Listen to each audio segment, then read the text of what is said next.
Obrigado, boa noite. Boa noite. Queria agradecer a presença de vocês, queria agradecer ao Instituto Montenegro e Raman por ter feito esse convite. É a minha estreia como apresentador, então eu estou um pouco nervoso, talvez mais até do que a minha convidada. Tem só uma coisinha que eu queria falar antes de a gente começar, que é o seguinte.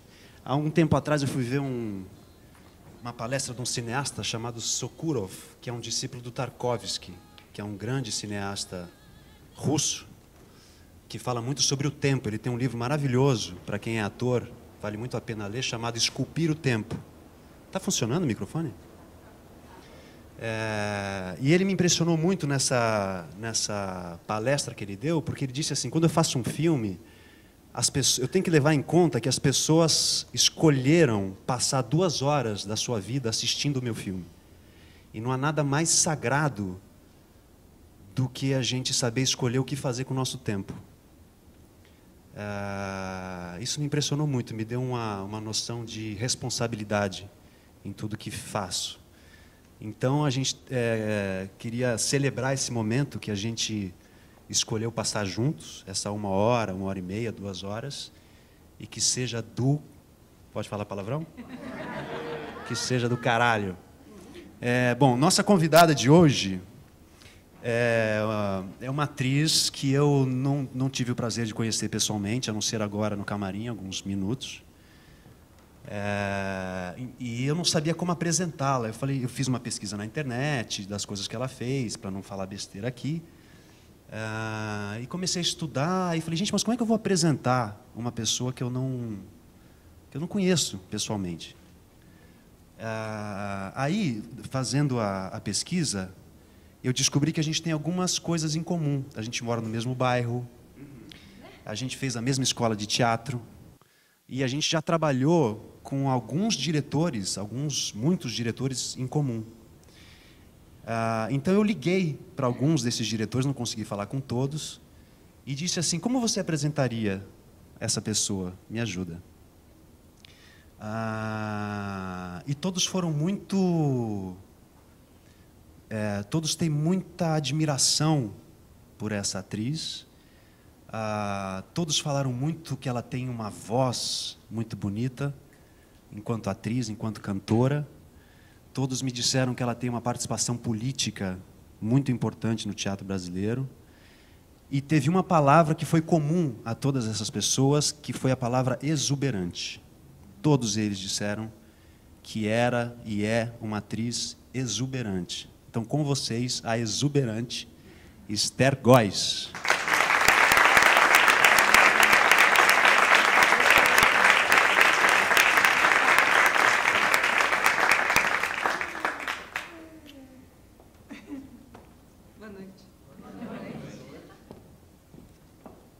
E aí, tá nervosa? Melhor ser exuberante do que chata, triste, etc, né? Não, mas isso eu não falei. Não, isso você não falou. Tá nervosa, Esther? Não sei. Vou ver se eu fico. E o que você faz quando você está nervosa, antes de entrar em cena? Olha, já começa desse jeito. Eu sempre acho que assim, o grande mistério e a chave, quem trabalhou comigo sabe, que a chave do espetáculo é o camarim. O nosso foi ótimo, né? Então, começa antes. O espetáculo, na verdade, o ator sabe disso. Tem toda uma fase de preparação em que você está com você mesmo. E, nesse momento, se você tem a disciplina suficiente para iniciar um processo com o personagem, né, você normalmente vai chegar tranquilo à cena. Porque você vai já chegar trazendo-o, né? Coisa mais difícil do mundo é você entrar em cena sem estar com o personagem, né? E ter que pegar no tranco, como se diz. Aí sim é complicado. Então, depois que eu estou com o personagem, eu fico super tranquila. Então, para isso, você costuma chegar com quanto tempo de antecedência? Eu chego normalmente com 2 horas de antecedência e gosto de começar a maquiagem religiosamente 1 hora antes. para poder fazer com muita calma, muito devagar, sem pânico nem de nenhuma espécie, para me sobrar ainda um tempo depois da maquiagem já pronta, já caracterizada, para ficar com ele, né? Muitas coisas podem acontecer nesse período, né? O personagem muitas vezes mostra diferentes faces e aspectos dele nesse pequeno momento, né, de assim que você tem com ele, sabe, você e ele só. Eu tenho uma necessidade muito grande de um espaço próprio. Por exemplo, eu não sou o tipo de atriz que fica assim, aquela coisa, né? Até a hora de entrar em cena, tem um verdadeiro horror disso, porque eu acho que mesmo que eu vá fazer um personagem que entra gritando ou que passa o tempo todo aos berros, eu preciso do silêncio para criar essa possibilidade. Eu jamais vou entrar assim dispersa em cena, entende? A precisão é tudo, eu acho, né? Para o ator, por exemplo, no meu jeito de fazer, porque tem muitos, claro. Então, camarim coletivo é meio complicado para você. Insuportável, porque um perturba o outro, ninguém deixa ninguém se concentrar, e o que você fica pensando nessa hora é tudo que é importante, né? Então, se você não tem possibilidade de pensar nada, você vai repetir, muitas vezes quase que mecanicamente, né? Ou então você vai entrar na energia, né? Aquela coisa, cria uma coisa que eu acho sempre um pouco histérica, assim, e aí, você se atira e faz. Sai, mas não é, né? Quer dizer, para mim não é. E tem uns atores que são o contrário, né? Que você está se concentrando, vem falar com você, não tem? Tem, né? Eu também não suporto. Você também é do meu tipo, né? Assim, você gosta de... Eu gosto do silêncio antes também. Porque o silêncio que dá a precisão, né? É isso aqui, né? Tão difícil conseguir a precisão. Dá uma conexão, né? Com você mesmo, que é fundamental. Fundamental. E a tua ligação com o personagem.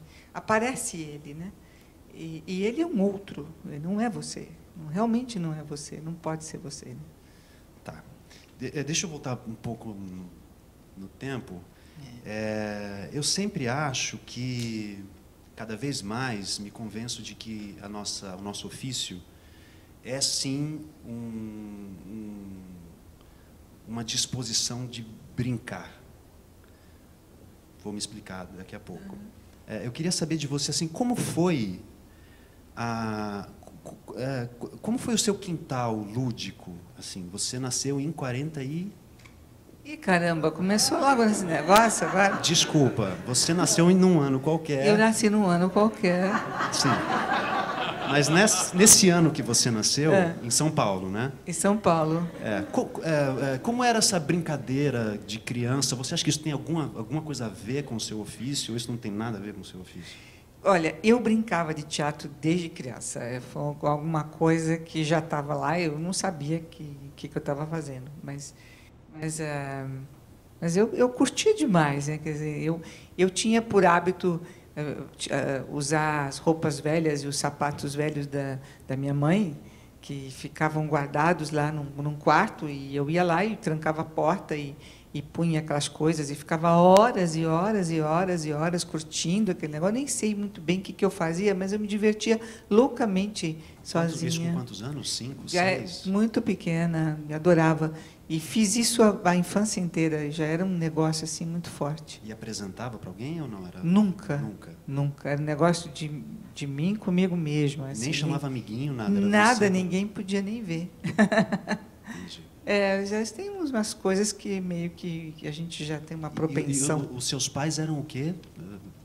Meu pai era militar e professor de física. Nossa. Meu pai era do Acre. E a minha mãe era de Santa Catarina, olha, vê só, que confusão. Nossa. É impressionante, assim, foi realmente... Então, a gente tinha lá em casa assim, uma coisa de assim, duas culturas. Né? Meu pai, até a comida, né? O que meu pai gostava, minha mãe gostava, eram coisas completamente diferentes. Né? Minha mãe era loira de olho verde, né? E meu pai moreno, de cabelo muito crespo, assim. E tinha toda uma cultura do norte, nordeste, que ele gostava mesmo. Meu pai é daquele que gostava de Baião de Dois mesmo, gostava de todas essas coisas, entende? Que as frutas todas do Nordeste, que ele falava, citava, e minha mãe gostava de polenta, minha mãe gostava... Era um negócio totalmente...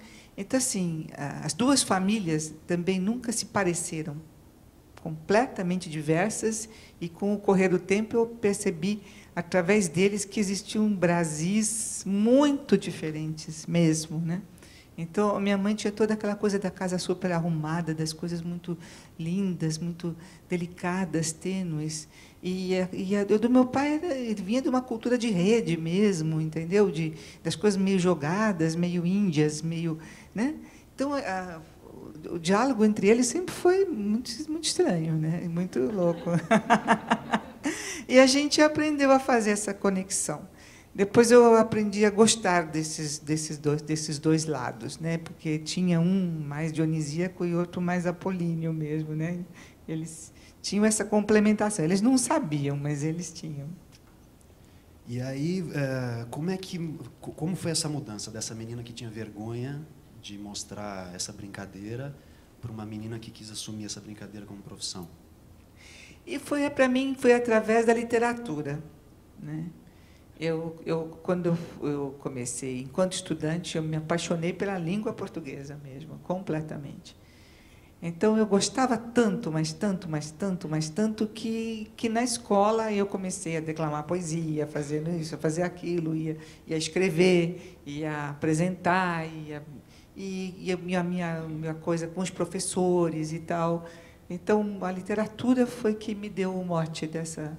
Né, que me levou. E, realmente, até hoje, para mim, o texto no teatro, a literatura, as possibilidades da palavra são realmente a grande forma de expressão teatral, que eu sou profundamente apaixonada por ela. Eu gosto muito, mesmo.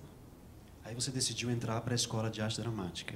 A duras penas, porque, assim, eu comecei a fazer teatro, na verdade, eu era adolescente, e estava fazendo o curso colegial no Colégio de Aplicação, em São Paulo.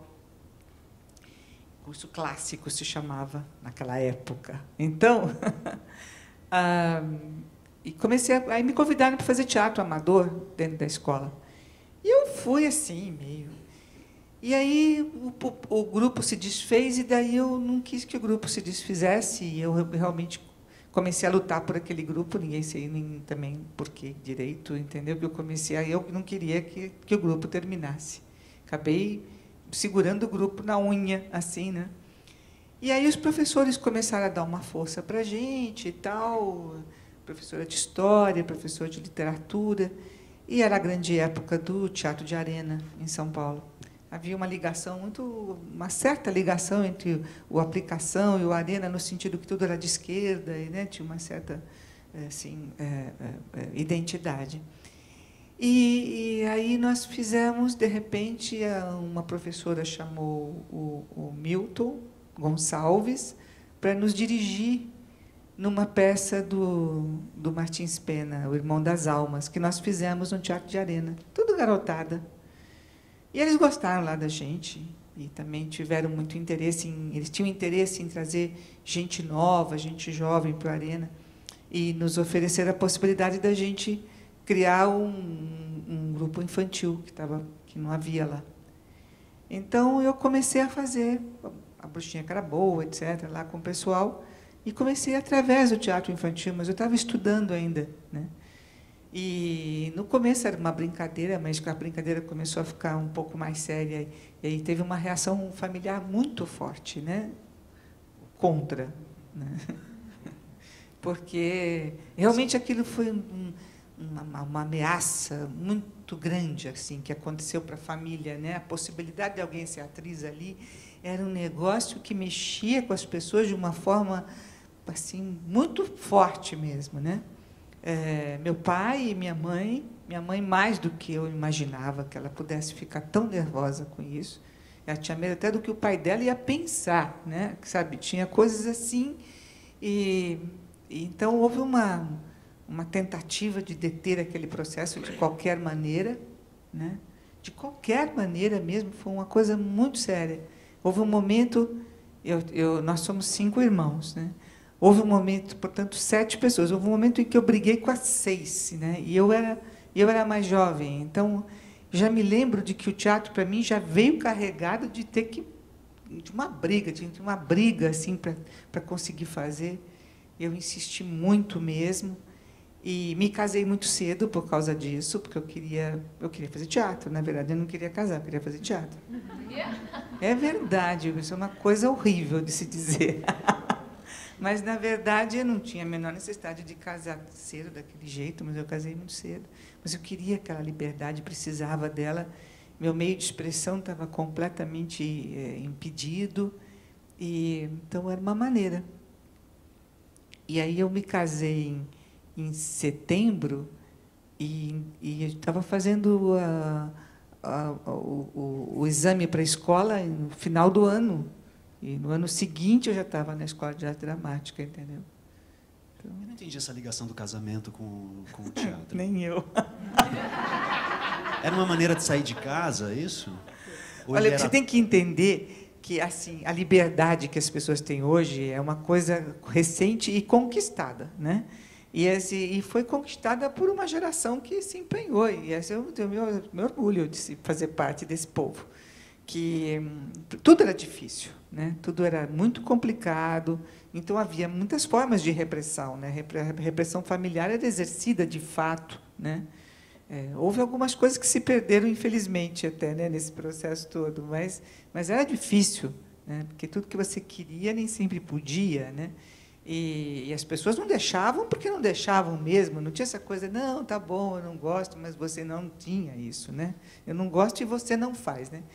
Então, casar foi uma maneira de sair de casa. Foi uma maneira de me libertar mesmo de uma série de impedimentos. E o que eu já tinha percebido realmente, que o estilo de vida que a minha escolha determinava não se coadunava, não poderia conviver com o que estava planejado, que familiarmente, o que as pessoas achavam que não ia dar certo, de qualquer maneira não ia dar certo. Você tinha o quê, 20 anos? Tinha menos. Menos.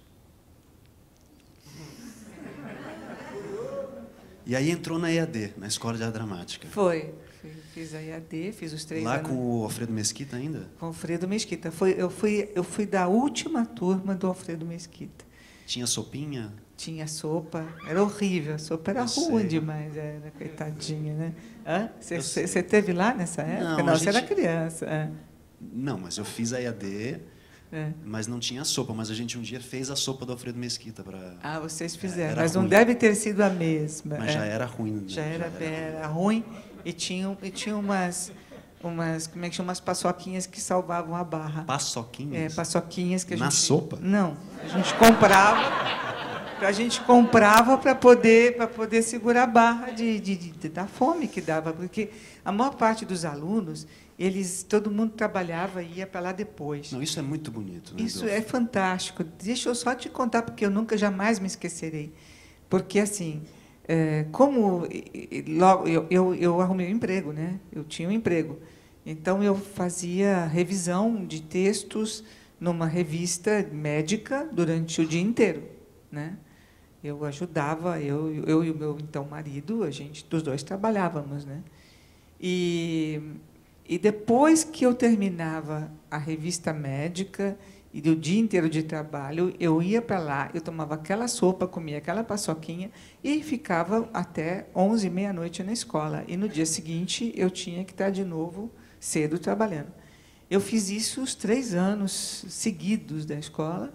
E ainda quando chegava no fim de semana, nós inventávamos outras montagens na nossa cabeça e a gente ainda fazia isso a mais, quer dizer, era de uma dedicação, de uma loucura, de uma paixão tão grande, né, pelo que a gente fazia, porque não é que realmente... Eu acho lindo do Dr. Alfredo ter tido essa percepção de que as pessoas precisavam trabalhar, né, porque a escola você não consegue trabalhar em teatro enquanto você faz a escola, porque ela é à noite. E que as pessoas precisavam comer, né, tinham que trabalhar o dia inteiro, precisavam chegar na escola e estar bem alimentadas para conseguir produzir alguma coisa. Mas me disseram que a sopa no começo era boa. Porque vinha da fazenda, ele tinha uma fazenda, e ele então mandava vir as verduras, tudo. mas depois foi piorando. Entendi. Quando eu entrei, já não era. Já era ruimzinho. E quem te deu aula? Milene Pacheco? Milene Pacheco. Olha, ela me deu aula também. É? É. Yolanda Amadei. Yolanda Amadei. Teve gente maravilhosa. Paulo Mendonça, não era? Foi. Ela não te deu, ele não te deu aula. O próprio Alfredo, eu tive aula com o Alfredo Mesquita. Que era uma coisa. Era muito interessante, porque ele misturava teatro com fofoca. E a gente não sabia, você anotava, não sabia direito. Falava, mas como? Isso eu ponho ou não ponho? Mas o que é realmente a história? O que não é? Porque ele contava. Porque daí fulana veio e disse... Porque ele contava todas as fofocas, contava quem transava com quem, ele falava tudo. E era tudo misturado. Mas era a história do teatro paulista. E, ao mesmo tempo, era realmente a história do teatro paulista. As fofocas do TBC, e a Tônia, e a Cacilda, e o não sei o quê. Tudo aquilo, entendeu? Mas era tudo misturado. Era a história do teatro. Era a história do teatro, né? E eu vou fazer uma pergunta óbvia. Foi importante a escola? É importante fazer escola? Para você foi importante fazer escola? Olha, eu acho assim, uma das coisas mais importantes que para mim, primeiro assim, fora o fato de que evidentemente o que eu buscava, que era um saber teórico também e a oportunidade de aprender técnicas, a escola respondeu na sua possibilidade, na sua medida, né? Mas me deu algo, um start disso, que depois eu tive que continuar. Mas eu acho que o que a escola mais foi importante para mim foi a coisa de você perder a vergonha, né? Sabe? De ser vergonha de representar, né? Porque a gente fazia cada coisa mais ridícula que não tinha jeito, entendeu? Tinha horas que eu ria tanto, mas eu ria tanto das coisas que eu estava fazendo, que nem eu...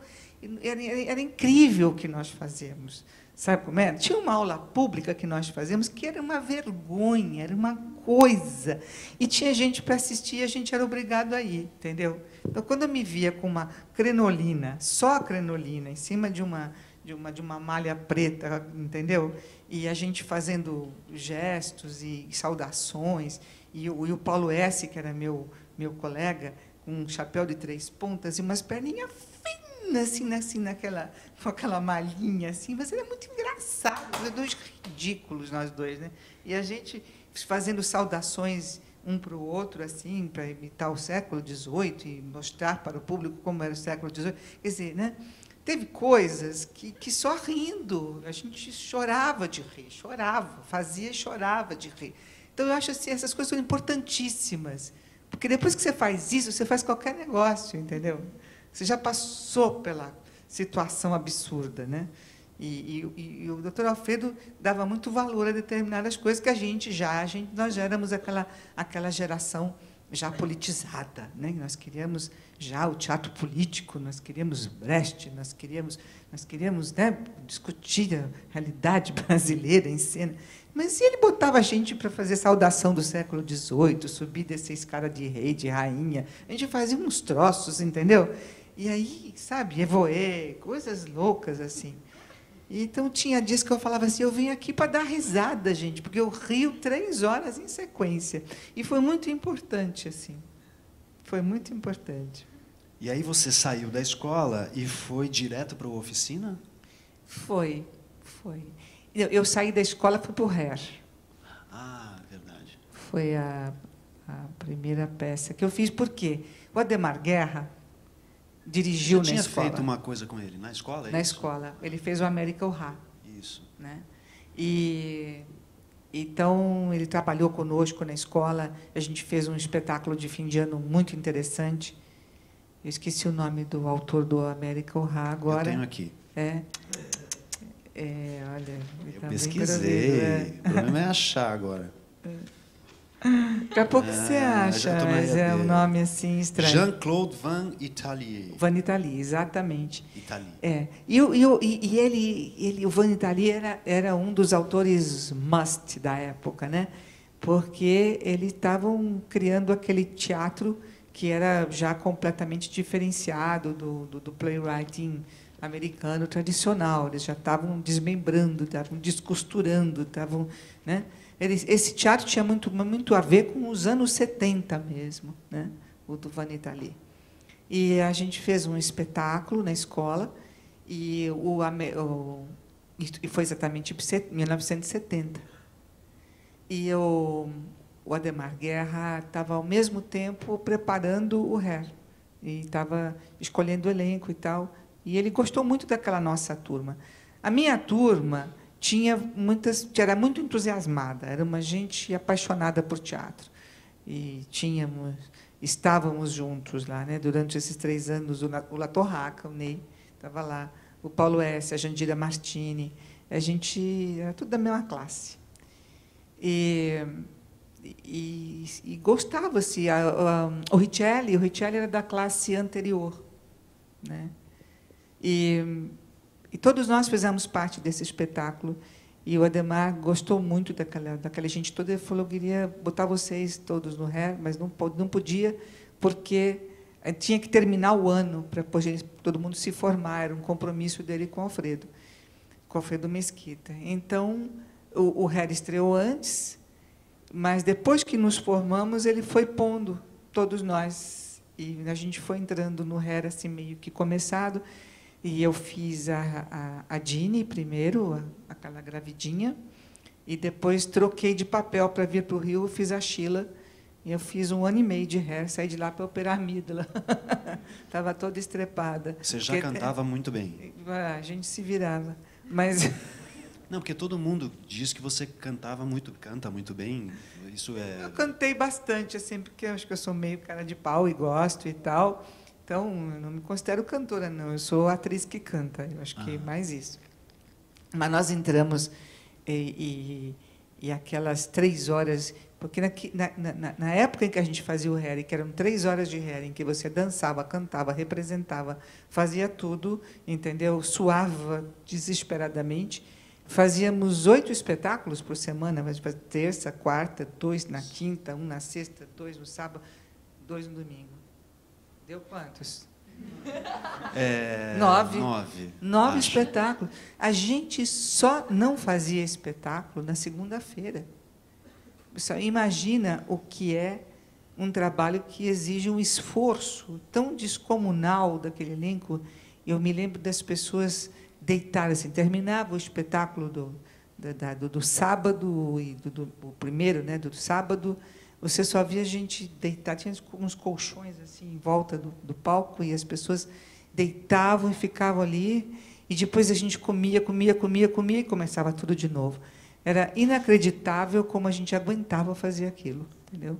E teve gente que ficou mais tempo do que eu. Eu fiquei 1 ano e meio, e quando eu saí, eu realmente já estava com a situação de garganta assim bem comprometida, e eu tirei a amígdala por conta do Hair, eu tirei a amígdala mesmo, não teve jeito. E os seus pais assistiram? A minha mãe assistiu e ficou assim meio passada. Seu pai não foi assistir? Não me lembro do meu pai nessa peça, não, mas da minha mãe me lembro. Meu pai falava menos sobre as coisas, a minha mãe externava mais os pensamentos. Mas, assim, só de você pensar da minha mãe, né, nascida em Santa Catarina, né, tal, me ver lá com o pitanga pelado, né, e tal, justo com o pitanga. Você acha? Quando eu saí, porque tinha um intervalo, e então a gente podia andar pela plateia nessa hora e tal.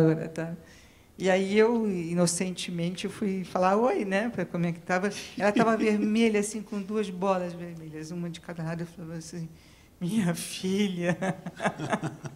Eu nunca esqueço. Ela estava completamente... Ela nunca, não é que era eu também só, é que ela nunca tinha visto uma coisa assim, entendeu? Então, aquilo era um absurdo. Como pode acontecer uma coisa dessa? Daí aí ela está lá no meio desse jeito, né? Tadinha. Mas foi uma luta inglória da minha mãe, né? Porque ela sempre achava que eu ia desistir dessa bobagem a qualquer momento, né? E nunca desisti. Então, foi uma coisa pela vida fora, né? E essa montagem é uma montagem profissional. Vocês já ganhavam dinheiro? Ganhávamos 700, não sei o que era na época. Mas hoje é mais ou menos quanto daria? Dava para fazer o quê? Eu acho que hoje dava um salário assim de R$ 1,50, uma coisa assim. Entendeu? Não era um salário ruim nem bom, Sei. mas era um monte de gente, né? Então, eu imagino que, enfim... E era um dinheiro que não era de bilheteria mesmo, né?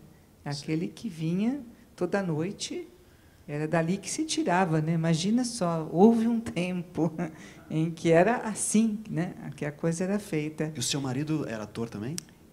Mas essas alturas já não estava mais com ele. Mais. Já tinha saído de casa? Já tinha... Não, eu fiquei 3 anos casada. Foi. Mas assim, na verdade, a gente era muito estudante, né? Eu não precisava ter me casado especificamente, né? Sei. O fato de ter me casado significou uma forma também de decretar uma independência, uma autonomia da qual realmente eu precisava. Mas ele foi um namorado bacana e tal. E 3 anos depois a gente se separou também porque cada um precisava mesmo ir para o seu lado, enfim. Então, aí saiu do Harry e foi para o Oficina. Vamos falar do seu grande amor, então. Foi para o Oficina. Fui para a Oficina, foi. O Oficina era... A gente hoje sabe o que era Oficina, mas o que representava ir para a Oficina? Devia ser uma coisa enlouquecedora. Eu fui enganada, na verdade. Entendi. Porque eu tinha visto coisas muito bacanas da Oficina, que eu amava. Né? Eu tinha visto peças maravilhosas, né? Se havia um grupo que significasse para mim o que era maravilhoso de ser feito em cena, as experiências realmente, sabe, que eu gostaria de estar fazendo, era a Oficina, né? Eu tinha visto A Selva da Cidade, eu tinha visto Galileu, eu tinha visto coisas que eu adorava, né? E que eu queria me envolver com esse trabalho. E eu imaginava que esse trabalho tinha um significado e que era realizado de uma certa maneira, que era a que eu gostaria de estar fazendo, etc. Então, essa chamada da Oficina, que veio através do Fernando Peixoto, que estava montando o Molière. Qual era o Molière? Dom Juan. Estava remontando e que precisava de alguém para fazer o Vida, e eu fui fazer. Para as viagens, não é isso? Não, para uma apresentação, aquelas coisas que precisava fazer uma contraprestação final, então ele precisava montar novamente. E ele me chamou, e eu fui, e era o Raul Cortez fazendo o Dom Juan, enfim. E aí foi que eu fiquei. Eu estava lá e fiquei na Oficina. Aí eles me chamaram para fazer o Saldo para o Salto, que seria a reapresentação em viagem, né, de Galileu, de Rei da Vela e tem uma outra peça aí, qualquer. Vou lembrar daqui a pouquinho. Qual é? É uma criação coletiva? Não, essa é depois. Então não tinha no Google. Não, era de Pequenos Burgueses. Pequenos Burgueses. Nós remontamos Pequenos Burgueses, remontamos Rei da Vela e remontamos o Galileu. Para viajar, chamava-se Saldo para o Salto. Esse é um projeto que foi, na verdade, concebido naquele momento de transição que a Oficina estava passando, coisa que eu desconhecia, por isso que eu disse que eu entrei enganada. Ele estava saindo de um processo muito forte dele, Oficina, com o Living Theatre, com tudo aquilo que tinha rolado lá. Eles estavam, na verdade, num processo de autorreconstrução. E eu estava simplesmente chegando para o teatro, né? Querendo fazer as coisas e tinha saído da escola e queria iniciar uma vida profissional e estava encantada com o trabalho da Oficina. Era irresistível para mim que eles me chamassem e eu não fosse, né?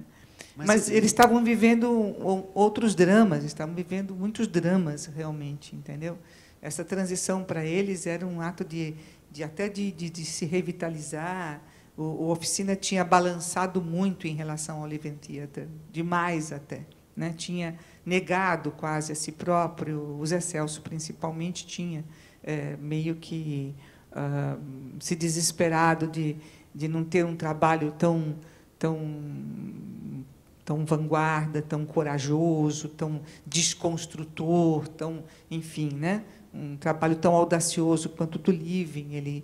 em comparação ao livro, ele considerou o trabalho da oficina burguês, reacionário, até ele decretou que tudo isso não valia nada. Então, tinha toda uma coisa que tinha sido vivida de uma forma muito dramática, né? E que o próprio Renato é que tinha segurado a oficina e afirmado o que tinha sido feito. Então, o saldo para o salto tinha esse significado. Era você retomar tudo o que tinha sido feito para criar o novo. O salto é que era o importante. Digamos que para o Zé o salto era importante, para o Renato o saldo significava muito, entende? Então, essas 3 peças que eu tive a oportunidade de fazer em papéis importantíssimos, maravilhosos, e que eu tive que aprender a fazer assim, meio... porque tudo foi montado muito rápido e tal, e depois aí veio para o Rio, e depois Nordeste, e não sei o quê, patatá, e aquela coisa de formação de grupo. Ou seja, você passar a viver de uma certa maneira, né, comunitariamente, de uma hora para outra, tudo isso foi muito difícil para mim, né? Eu não só não estava preparada, como não tinha elegido isso como forma de vida, né? Eu fui meio que empurrada para uma experiência que eu fui aprendendo enquanto e que fui criticando enquanto, né? Porque eu não gosto mesmo dessa coisa de guru, eu não gosto, não tenho nada a ver com isso, né? Eu não tenho nada a ver com uma liberdade que, na verdade, é autoritária, né? É uma contrafação, digamos, né? É uma forma de agrupamento em que altamente vertical, mas com um discurso e uma teoria horizontal. Esse negócio é estranho, né? Inacreditável, mas não é verdade, né?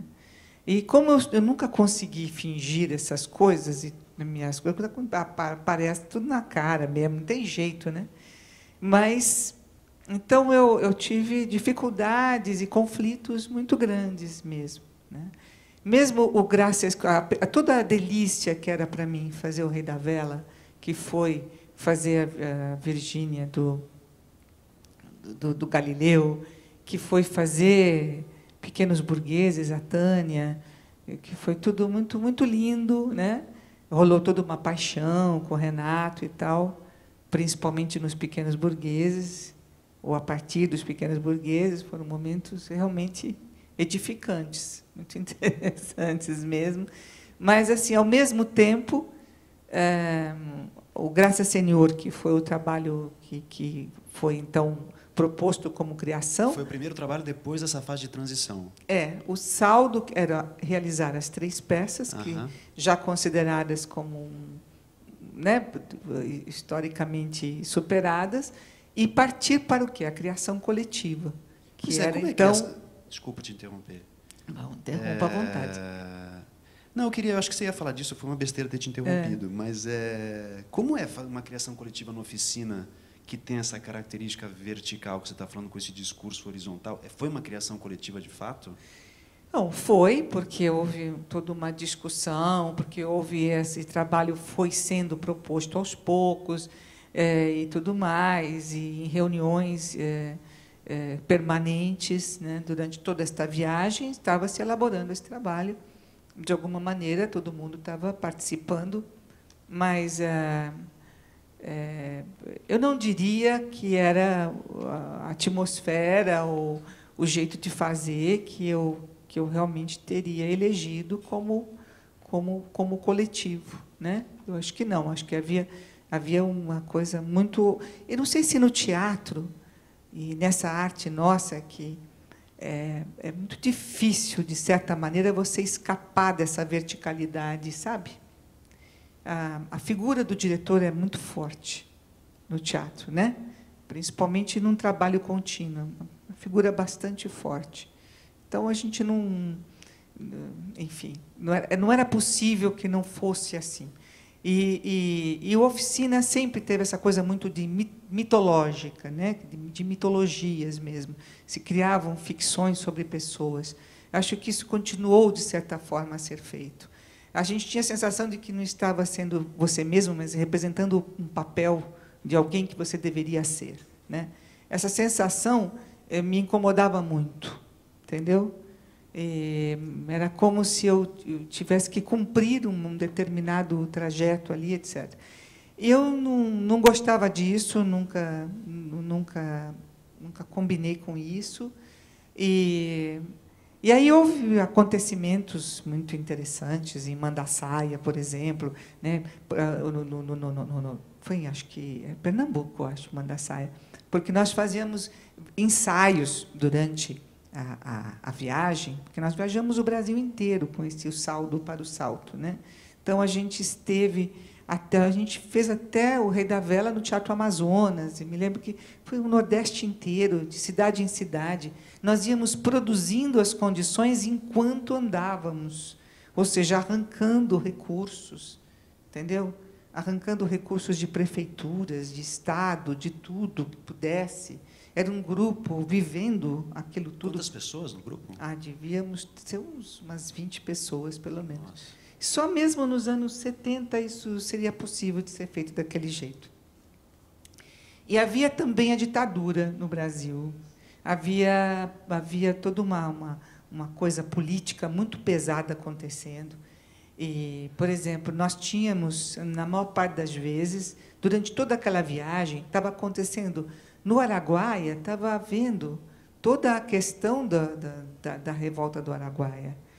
A repressão do Araguaia estava acontecendo enquanto a gente estava andando com essas peças, entende? Então, nós tínhamos sempre na plateia gente da polícia, disfarçadas, algumas vezes armados e tal, né? A repressão, eles achavam que um grupo de atores andando deveria estar servindo de contato para alguma coisa, se imaginava, entendeu? Que a gente estava. E nós chegamos no Maranhão, a gente foi preso, todos foram presos no Maranhão. Baixou lá um exército, pelo exército, puseram um caminhão na porta e nós entramos todos dentro e fomos para um lugar onde tinha um coronel lá, um militar, que sentou todos nós assim em carteiras escolares, acho que era um colégio, não sei onde que eles levaram a gente, e fez um discurso sobre o unissex. Sobre? O unissex. O unissex, pelo seguinte, todo mundo usava cabelo comprido naquela época, né? Todos eram iguais. Entendi. Unissex. Unissex. Entendeu? Então, ele fez um discurso terrível, dizendo que nós todos estávamos sendo vítimas, principalmente as moças, daquela coisa terrível chamada unissex. Que maravilha. E aí a gente foi fichado. Porque era um unissex. É. E, na verdade, ele estava falando da cultura da droga, estava falando de outras coisas, mas ele significava tudo falando unissex. E depois aí deram 24 horas para a gente cair fora.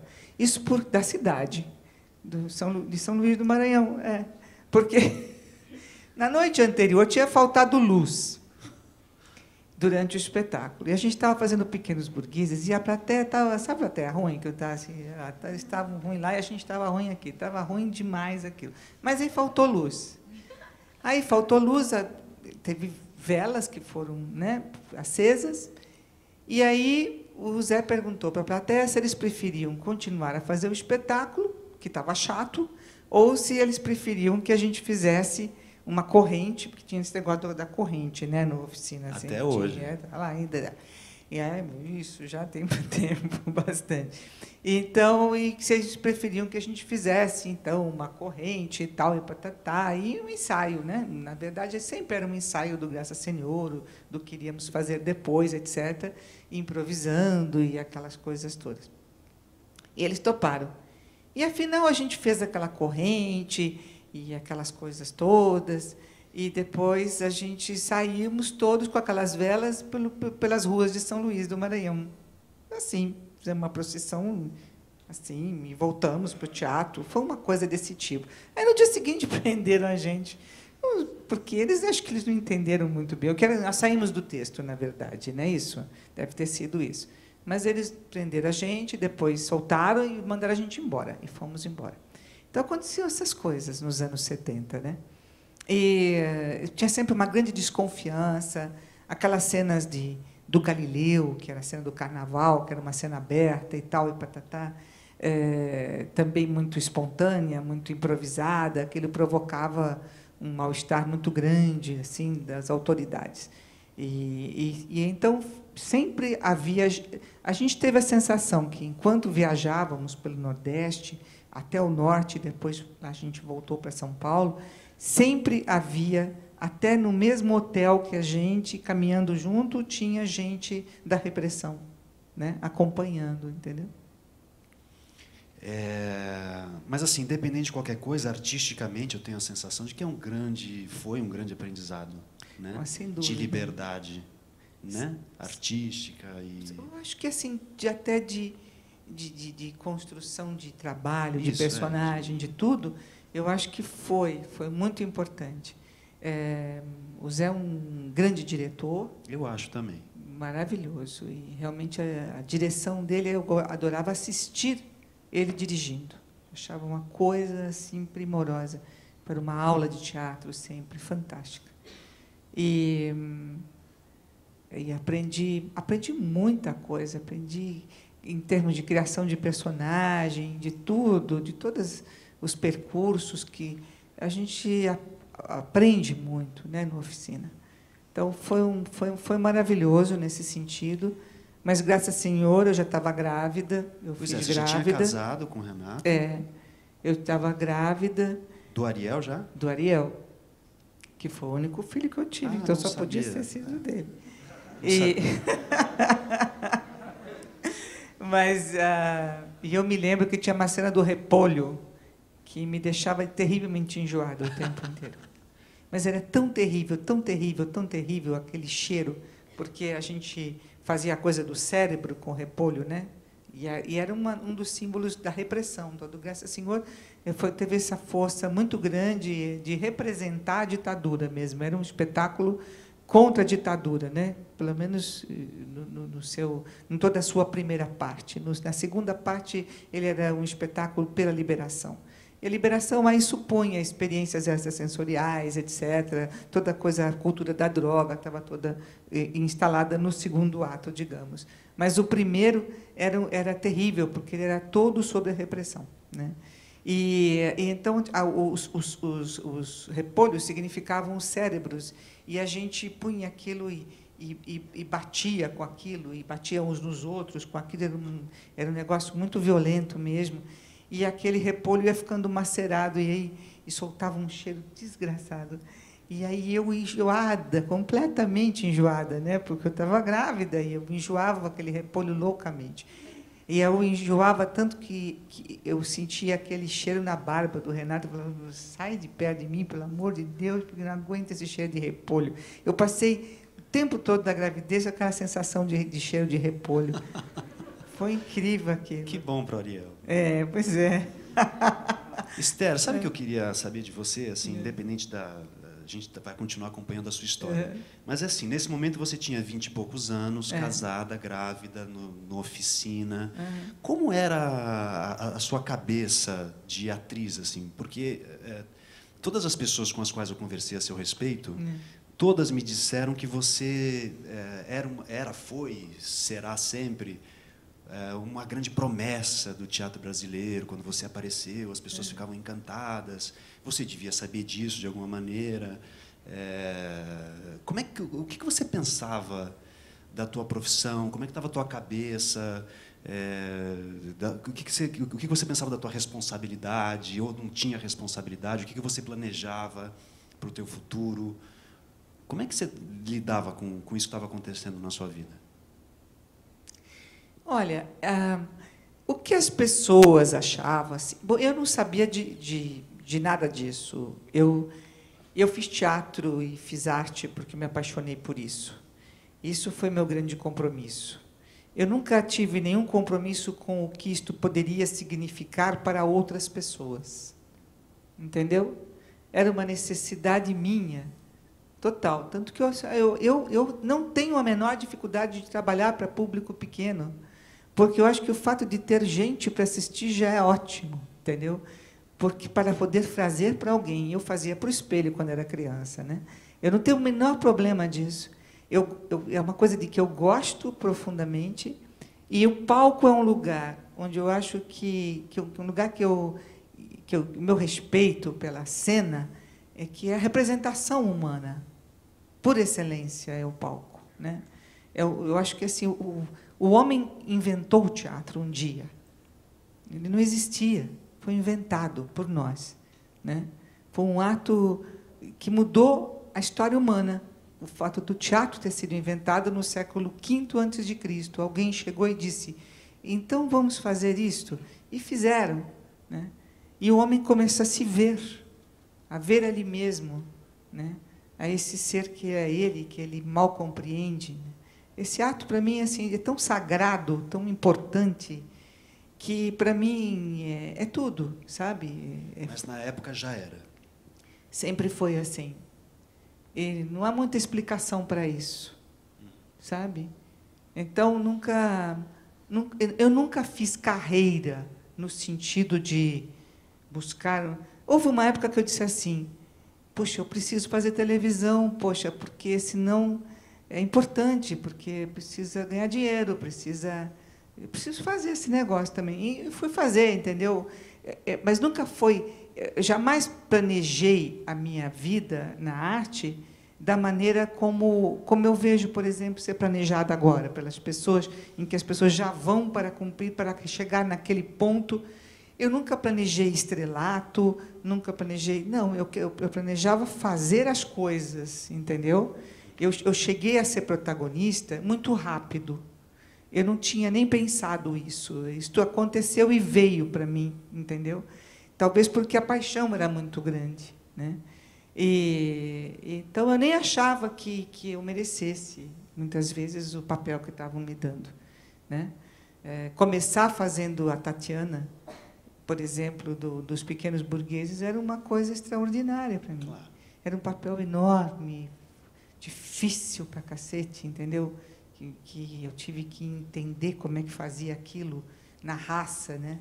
Demorei muito tempo para compreender. Fazer o Rei da Vela, né? A Heloísa de Lesbos, era uma dificuldade muito grande. Eu era muito jovem para aquela empreitada, né? Então, por isso, foi uma grande, sabe, uma grande escola para mim, a oficina, né? Todos os papéis eram muito difíceis e você tinha que se envolver com eles completamente. Mas não sei o que eu estava falando antes. Isso aí que você está falando. Então, esse compromisso foi sempre desse jeito, né? Com a arte, com a coisa, mas nunca foi, e eu gosto disso. Eu gosto de ter sido assim. Era eu para a arte, não ela para mim.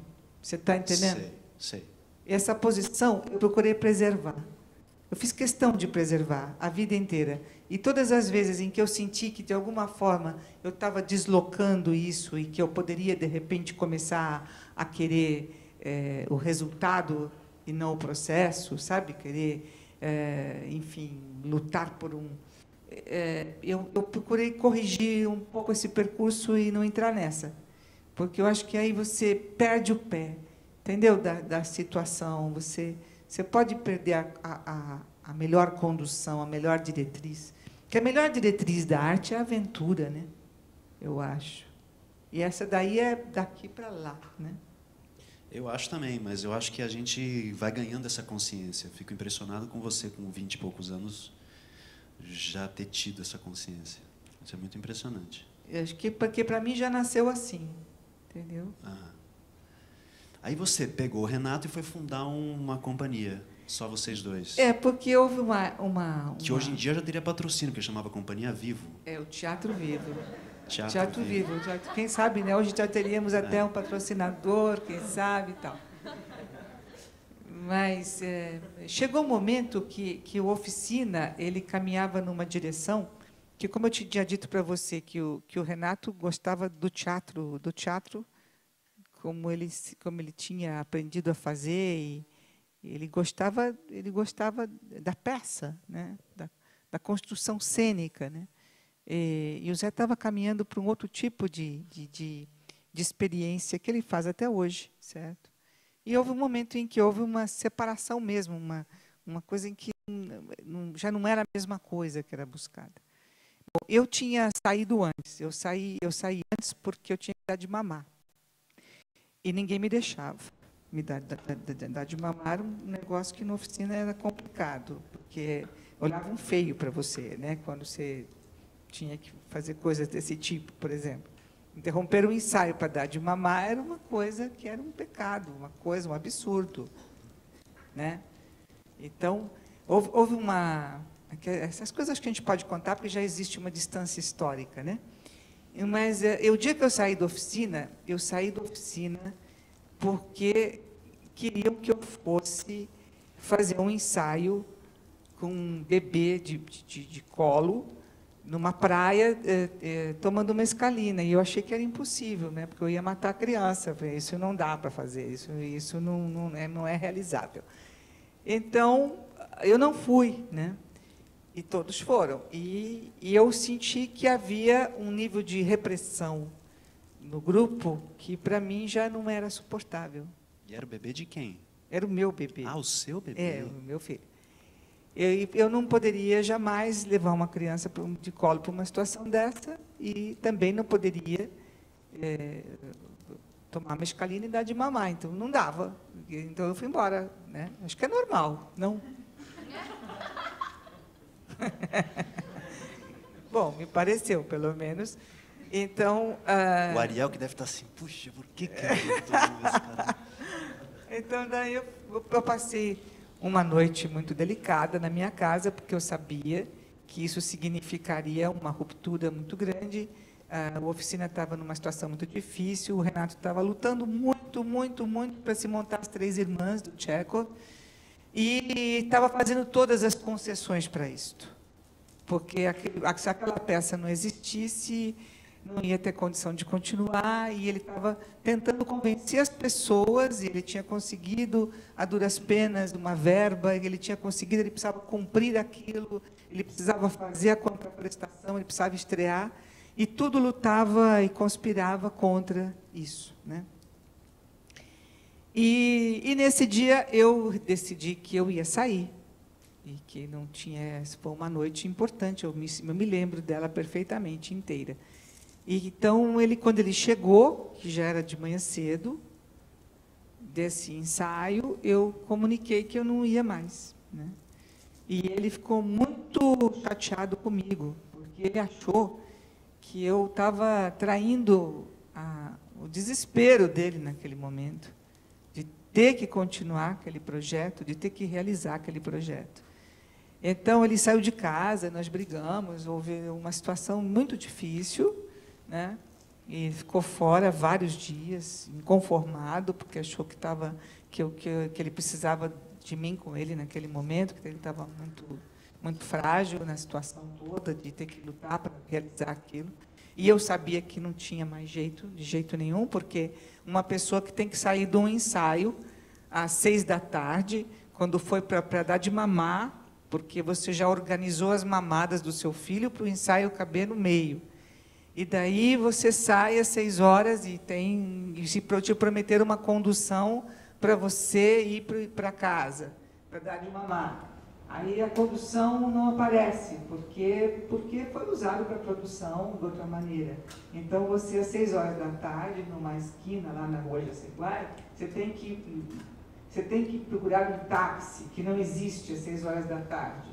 Então, você, depois do seu desespero de pegar esse táxi, você chega em casa e o seu filho já foi alimentado de outra maneira, e o seu leite acaba, e etc, etc.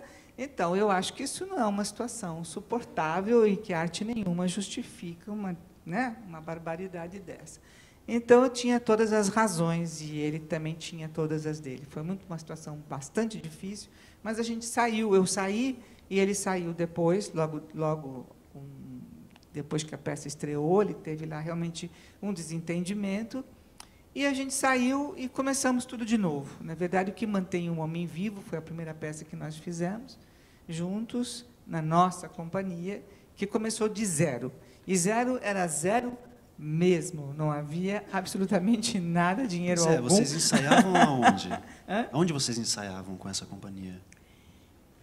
onde que a gente ensaiava. Eu não me lembro direito onde foi que nós ensaiamos, mas nós estreamos num teatro que era lá na Avenida São João, e que nós fizemos e que nem existe mais. A gente fez uma semana lá, depois nós fomos para a Aliança Francesa e estreamos no Aliança Francesa. Foi assim que a gente começou o Teatro Vivo.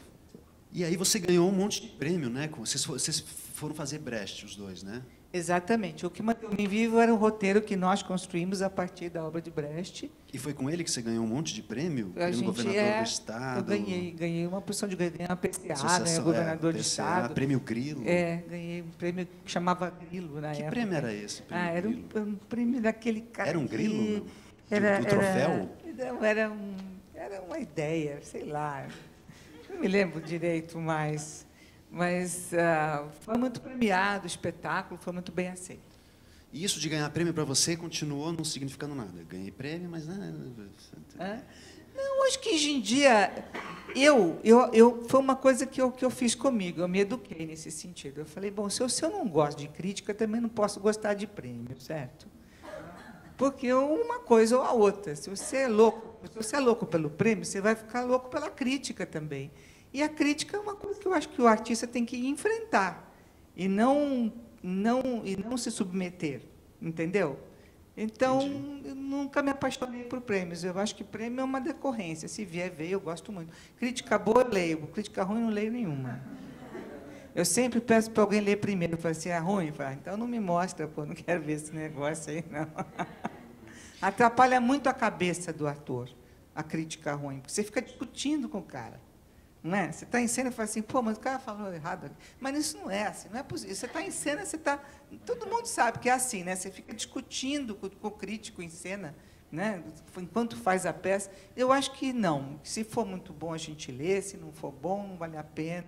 Eu não acredito muito em crítico, na verdade. E crítica dos colegas, depois do espetáculo? Você escuta o que as pessoas têm para te dizer? Você acha que as pessoas dizem ou as pessoas não dizem? Tem uns que dizem, tem uns que são legais, que dizem o que precisa ser dito. Tem uns que dizem, mas também não é verdade o que eles estão dizendo. Às vezes a pessoa critica por outras razões, né? A gente sabe que não é bem isto, né? Então, a gente sabe quando a pessoa está sendo honesta com você, verdadeira e construtiva. Essa é a crítica que interessa, realmente. Eu acho muito complicado, isso é um assunto que eu queria contar com você, porque eu acho que as pessoas tinham que dizer mais, né? Talvez não naquele momento, quando o espetáculo acaba, que a gente está muito sensibilizado, que é o momento que as pessoas vão nos cumprimentar no camarim, mas eu sinto muita falta de ouvir de verdade o que as pessoas têm para dizer. Você não acha?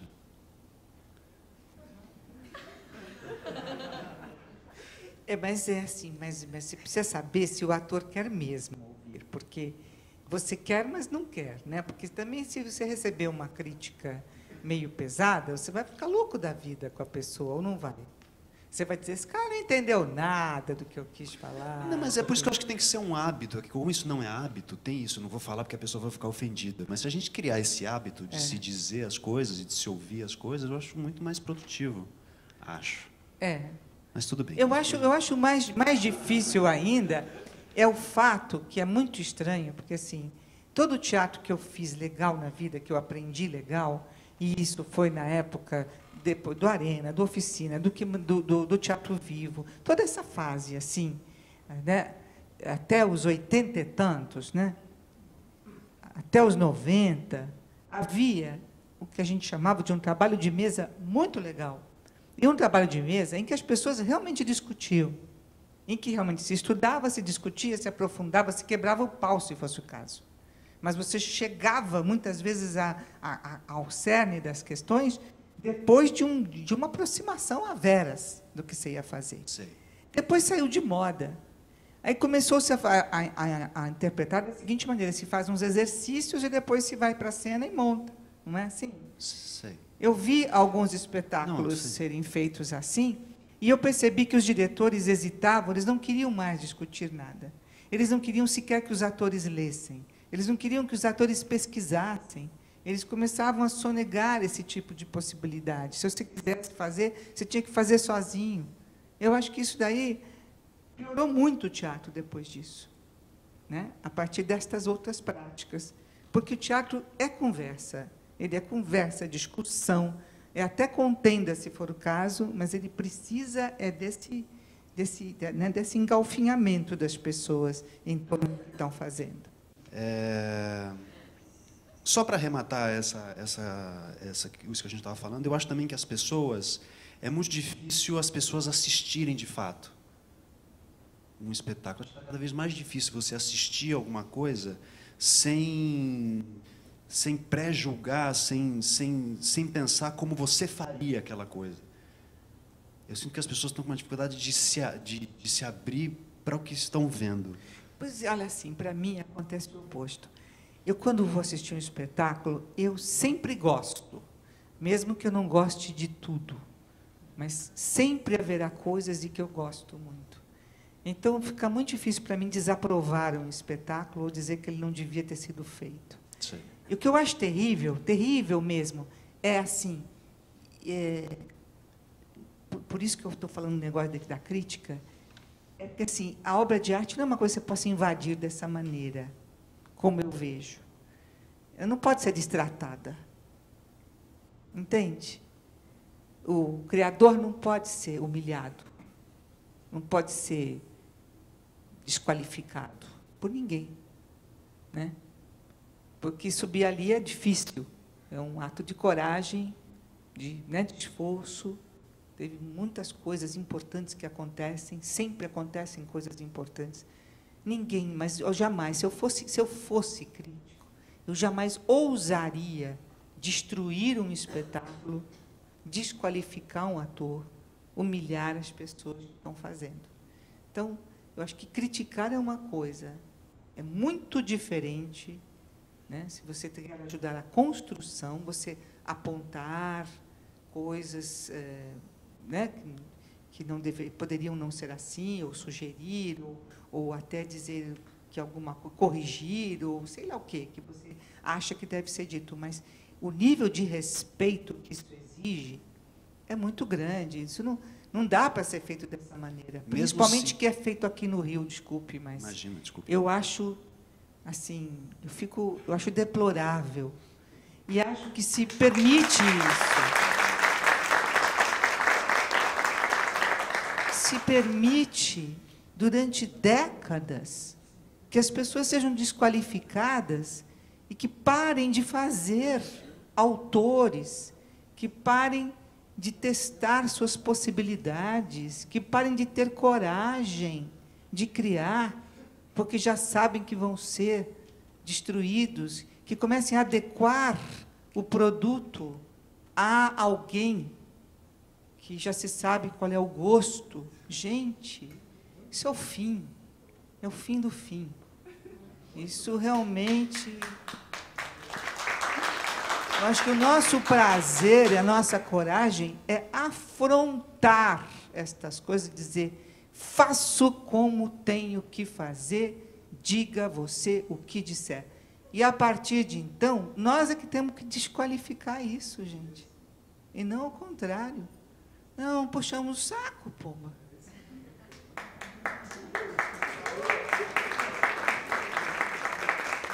Nós somos em muito maior número. Bom, aí você fez uma série de espetáculos importantíssimos. Teretetê. Você queria falar alguma coisa deles? Hamlet, que foi uma montagem memorável. Fala aí, por favor. Faz tempo. Eu errei esse personagem. Errou? Errei. Como é errar um personagem? Eu errei, porque tem personagem que você erra. Você erra, só vai saber muito tempo depois. Mas não tem uns que você erra e sabe na hora? Isso é terrível, não é? É, mas esse eu errei sem saber. Entendi. Eu errei essa rainha. Eu faria completamente, até que me deram umas dicas que eu não quis ouvir. Eu não fiz ela tão safada como ela deveria ser. Eu errei essa personagem. Mas durante a temporada você achou que tivesse acertado? Achei que estava certinho. E quanto tempo depois você percebeu que não tinha? Não demorou muito, não. Olhei e falei: ih, caramba, não era nada disso. Acontece, viu? Tem uns negócios assim que acontecem. Essa foi uma. Sempre que eu penso nesse Hamlet, eu tenho uma certa sensação de constrangimento. Falei, ih, tomara que ninguém tenha visto. Porque... Aí fico pensando assim, que se tal, e se houvesse uma nova oportunidade? A direção foi do Márcio Aurélio, não foi? Foi, mas a culpa não foi dele, não, foi minha. Você fez... Mas eu refaria esse personagem só para acertar ele de novo, entendeu? E já teve algum que você encena? Eu pergunto porque eu tive um, era terrível. Toda vez que abria, eu falava, gente, eu não sei o que eu estou fazendo aqui, mas eu vou ter que fazer alguma coisa porque abriu. E um ano depois da peça já ter encerrado a temporada, eu tinha pesadelos. Assim, achei o personagem. Já aconteceu isso? De você em cena saber que não... Não, isso não. Mas aconteceu, por exemplo, de um personagem que me caçaram, assim, e que foi realmente, esse foi incrível. Por exemplo, porque era sobre Beethoven. Aí me convidaram para fazer uma peça chamada Johanna Beethoven. Johanna Beethoven, do Mauro Chaves. A peça era sobre a cunhada de Beethoven, na verdade, e tinha o Beethoven, e que a cunhada de Beethoven teria sido uma grande musa inspiradora da vida dele, um tesão reprimido, uma mulher que teve um filho que ele roubou, né? Que era filho do irmão dele, que ele roubou, ele que educou a criança, o Beethoven, todo mundo falava... Enfim, tinha toda uma lenda em torno dessa relação dele com a Johanna. Mas aí, quem foi dirigir a peça foi esse diretor belga, hoje a memória está falhando loucamente. Maurice, Maurice, eu não sei como você fala o sobrenome. Veneux? Não. Escreve-se assim. Vaneal. Vanot. Foi o Vanot. E o Vanot é louco por Beethoven. Ele achou que mostrar este Beethoven, que tinha tais dificuldades emocionais, para estar inclusive apoiado num livro chamado Johanna Beethoven, né, que ele escreveu essa peça, porque isso foi uma realidade, aconteceu mesmo, mas que não podia ser feito isso. Então, ele inverteu a peça inteira e transformou o Beethoven numa grande vítima dessa mulher. E eu fiquei completamente numa situação absurda, né, porque eu era a mocinha, virei bandida, e então ela é uma mulher horrível, que na verdade... Mas não era. Olha, foi dificílimo. Chegou uma hora que eu falei assim, eu vou botar em cena a mulher que eu acho que é, e seja o que Deus quiser, entendeu? E fiquei mantendo aquela personagem contra tudo e contra todos. Foi uma coisa, foi uma luta corporal contra a direção, assim, interna. Eu tinha que mantê-la em algum lugar, porque ela não podia, senão ela desaparecia. Você está entendendo? Então, eu me lembro desse espetáculo assim, como um grande esforço. Entendeu? Todos os dias era um grande esforço. Ai, foi bom quando terminou, graças a Deus. Porque tem uns que são assim, né? Você fala assim, ai, graças a Deus. Então, falando um pouco disso, a tua relação com os diretores, normalmente é tranquila, normalmente é obediente, normalmente é desafiadora, ou varia? Eu acho assim, que tem alguns diretores bons. Nós não somos um país de muito bons diretores. Não acho mesmo. Nós somos um país de muito bons atores, mas poucos diretores bons. De fato. E você percebe rapidamente. Mas isso para o ator é quase que imediato. Mas eu digo assim, diretor legal, diretor com quem você consegue trocar uma figurinha, né? Com quem você consegue comungar alguma coisa e tal. E que te dá aquela força, né? Sabe, aquele cara que torce por você, né? Que está ali com você em cena, que quer que você faça legal. Então, e que, ao mesmo tempo, te dá liberdade. Se o diretor não for genial, é preferível que ele seja omisso, eu acho. Vocês concordam comigo? Se ele for maravilhoso, tudo é permitido, né? Você embarca na dele e vamos embora. Mas se ele não for legal, se ele for pelo menos omisso, dá para você se virar, né? Porque o ator se vira e faz sua historinha, inventa seu lelê, né? Sempre dá um jeito, né? Mas um diretor que não é genial, mas acha que é, você avisa ele que ele não é, para ele ficar... Você desfica omisso? Ou... Não, você tem que suportar o processo, que daí é complicadíssimo. Você tem que dar uma volta em cima dele, porque você tem que dar um jeito de conseguir fazer, né? Apesar dele, que esse pedaço é complicado. Quando a gente consegue entender a pessoa, a cabeça da pessoa que está ali, e como que funciona e tal, você consegue, né, se ajeitar, né, e dizer, não, mas então ele está pensando mais ou menos isso, e se eu fizer assim... E, às vezes, tem jeitos, né? Às vezes, acontecem coisas ótimas. Por exemplo, quando eu fiz Estelinha, o Miguel, a gente, na palavra, jamais se entendia. Sempre que eu achava que uma coisa era de um jeito, ele dizia que não era. Fatalmente. Então, eu comecei a mostrar. Achei melhor pular essa parte, entendeu? Então, eu já vinha com a coisa resolvida, assim, como é que eu gostaria de fazer. E aí, no ensaio, eu mostrava. Aí ele falava assim, isso aí concordávamos plenamente. Então, o filme inteiro foi feito dessa maneira, entendeu?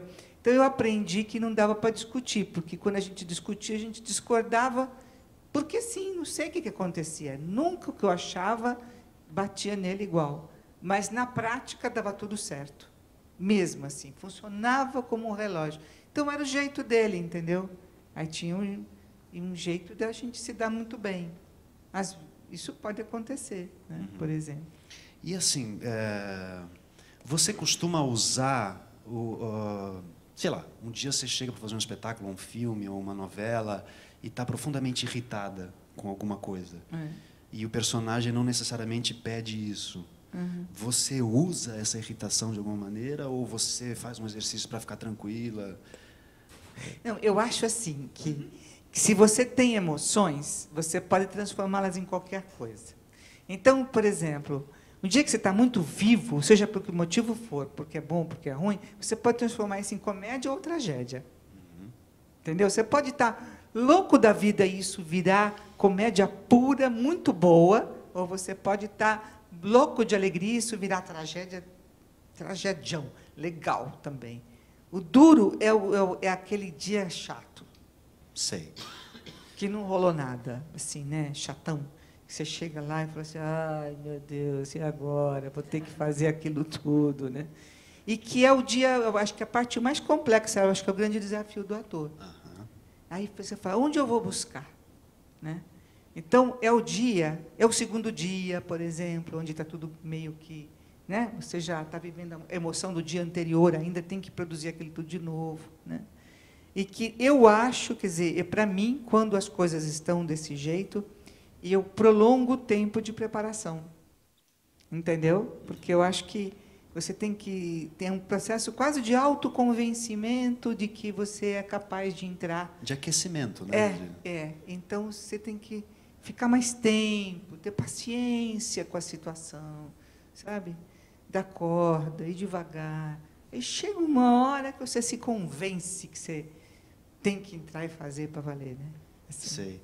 E você é uma atriz que, quando entra em cena, prefere aquilo que a gente combinou ou prefere que a gente enlouqueça? Enlouqueça dentro do que foi combinado, mas enlouqueça. Porque tem atores que, né? Não, o Kuznets, por exemplo, que eu cheguei a conhecer, era um fenômeno, porque o Kuznets repetia, ele é tão Stanislavski, mas tão Stanislavski, que chegava a dar irritação. Ele repetia exatamente o mesmo sopro. Agora, tudo dele era marcadíssimo. Cada fala, cada intenção era igual, todos os dias, entendeu? Extremamente igual. Só que extremamente convincente, ao mesmo tempo. Entendeu? Ele se repetia com maior empenho, com maior vitalidade de interpretação. Era impressionante aquilo. Eu não seria capaz. Eu acho extraordinário o que ele conseguiu de refinamento de método mesmo. Um ator sabe, trabalhou dentro do método até o fim da coisa, assim, impressionante. E quando eu comecei na primeira montagem de Pequenos Burgueses, lá do Saldo para o Salto, ele fazia o Besemenov. E ele fazia com uma precisão, era fantástico de assistir. E eu fazia a Tânia, eu era uma jovem atriz, atirando num papel, que tinha cenas de emoção e patatá, e que eu ia de cabeça toda vez. E eu pegava nele e apertava ele, ele ficava louco da vida, e dizia, que temperamento, isso ok, e eu só podia levar, porque eu acredito muito na espontaneidade, né?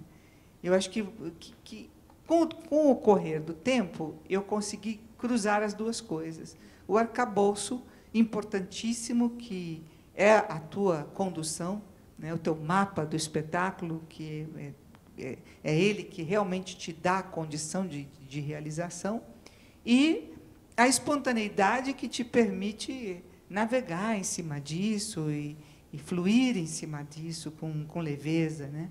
E que também é fundamental. E eu acho que tem um ponto de intersecção aí, qualquer que é necessário, entendeu? Eu sou pelas duas coisas, na verdade.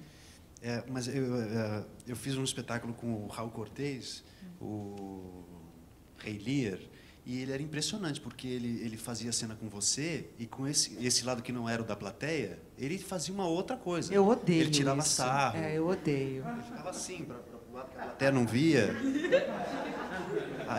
Era muito louco.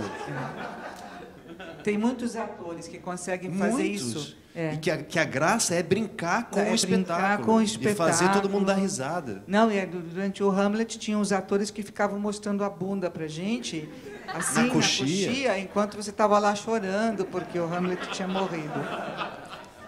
Era insuportável. Eu saí da peça por causa disso. Eu falei, eu não seguro essa de jeito nenhum. Eu falei, eu estou ouvindo aqui, é um texto do William Shakespeare, tenha dó. Depois para ver uma bunda enquanto isso.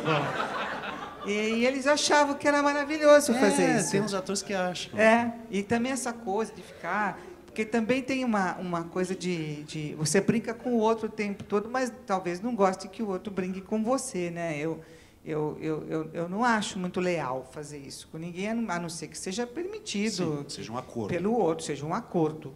Fora isso, eu acho sacanagem mesmo, da pior espécie, viu? Não é muito legal assim fazer isso com ninguém em cena, não. E a peça fatalmente vai pelo ralo, né? Ela acaba indo, não tem jeito. Não tem jeito. Bom, vamos dar um salto só para a gente apressar um pouquinho. Eu percebo uma grande transformação em 1990, quando o Elias Andreato, que era um cara que trabalhava de técnico na sua companhia, não é isso? Te dirige, escreve junto com você. Não sei se eu estou equivocado. Não, o Elias já era ator nessa época. Sim. Já tínhamos trabalhado junto. Ele tinha feito Pequenos Burgueses, inclusive, também já. Foi por isso que eu o convidei, porque eu achava que o Elias tinha qualidades de direção fantásticas, interessantíssimas, e de repente eu achei que ele tinha que dirigir essa peça comigo, com a Virgínia. Foi um solo. Foi o primeiro monólogo que eu fiz. E eu tinha estudado muito Virginia Woolf, eu sou apaixonada por ela, e eu sou apaixonada pela transposição da obra literária em cena. Eu continuo fazendo isso hoje. Determinadas pessoas têm um formato muito literário. Eu gosto de literatura em cena, entendeu? E nessa época eu tinha lido toda a obra dela e eu achava que era assim a feminista mais inteligente que já houve. Virginia Woolf, né? Uma mulher avançada no seu tempo de uma tal maneira, com uma crítica fantástica, né, a tudo, a todos, a sociedade vitoriana, entendeu? Ao machismo. Ela estudou as coisas profundamente. Ela é uma grande autora mesmo, a Virginia Woolf. Sou muito apaixonada por ela. E, então, eu queria fazer esse roteiro.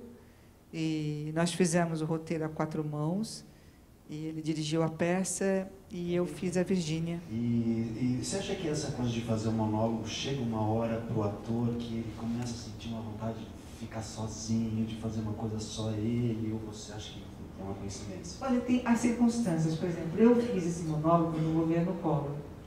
Quando o Collor entrou, a destruição foi tão grande assim, de toda uma coisa que eu acreditava. Eu fui presidente do sindicato. A minha presidência de sindicato em São Paulo foi um ato assim, de amor por essa categoria. Modéstia à parte, eu acho que eu posso dizer isso. Foi mesmo, de verdade. Eu só lutei muito durante 3 anos. Né? Depois que eu saí de lá, foi na época das diretas e tal, eu tinha me politizado muito. Né? Através do próprio sindicato, através de tudo que tinha sido vivido ali. Eu tinha entrado no PT naquela época, eu estava muito, né, muito politizada mesmo. Aí veio, eu participei de toda a construção do projeto de cultura para o PT em 89, né?